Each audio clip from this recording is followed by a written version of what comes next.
Today, we're diving into some pretty explosive claims from a whistleblower who says the very architecture of the internet has been designed with built-in weaknesses, all for the purpose of surveillance. Let's get right into it. So let's start with something you've probably noticed. You're not doing anything on your computer, but the network light is blinking away. Your browser is constantly sending and receiving data. According to the source material for this explainer, that's not just some harmless background activity. No, that constant chatter is supposedly the main highway for intercepting your data. So, to really understand this claim, we have to go right down to the bedrock of the internet itself. We're talking about the fundamental rules, the protocols, that dictate how every single piece of information gets from one place to another. Okay, so here's the core of the alleged flaw. Most of the internet runs on a protocol called TCP/IP. Think of it like this. It sends a small piece of data, then it stops and waits for a reply saying, "Yep, got it," before it sends the next piece. Our source claims that this constant, predictable "yep, got it" signal is a massive vulnerability. It's like a blinking light that makes it incredibly easy for someone to spot and intercept your connection. Now, what's interesting is that according to the source, there's already a solution out there called HTTP/3. It's built on a different system that just streams data without waiting for all those little acknowledgments. In theory, that makes it way, way harder to intercept. So why isn't everyone using it? Well, the reality is older systems still need the old protocols to work, and that compatibility issue is right at the heart of the problem. And this is where it gets really interesting. The speaker claims that even when your browser could use the more secure HTTP/3, for some reason it will sometimes force certain data requests back down to the older, weaker protocols. To the source, this doesn't look like an accident. It looks intentional. Okay, so that's the foundation. Let's move up to the next layer of this argument, because it's not just about the protocols. The claim is that our web browsers themselves are providing the very tools needed to crack our encryption wide open. And why is that so effective? Because the browser market is incredibly concentrated. I mean, just look at this. You've got two companies controlling a whopping 75% of the entire desktop browser market.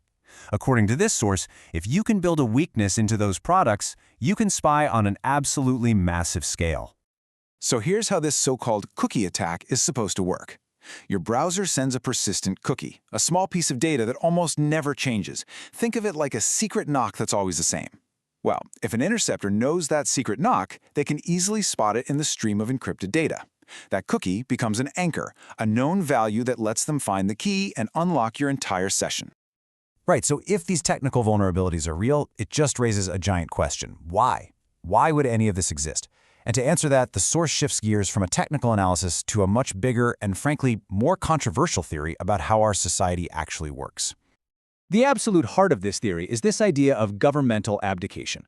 The claim is that, over the past few decades, governments all over the world have slowly but surely handed over their core responsibilities to private tech companies. And when you see the examples laid out like this, it's pretty striking.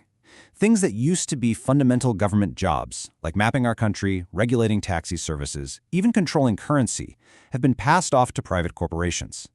The source argues this created these huge centralized platforms that are just perfect for surveillance and control.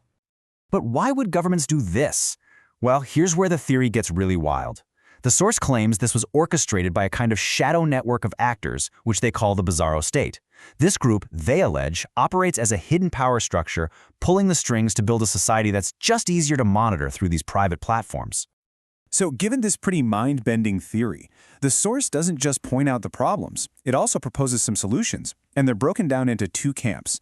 Things that we, as individuals, can do right now, and the huge systemic changes that would need to happen to fix the whole thing.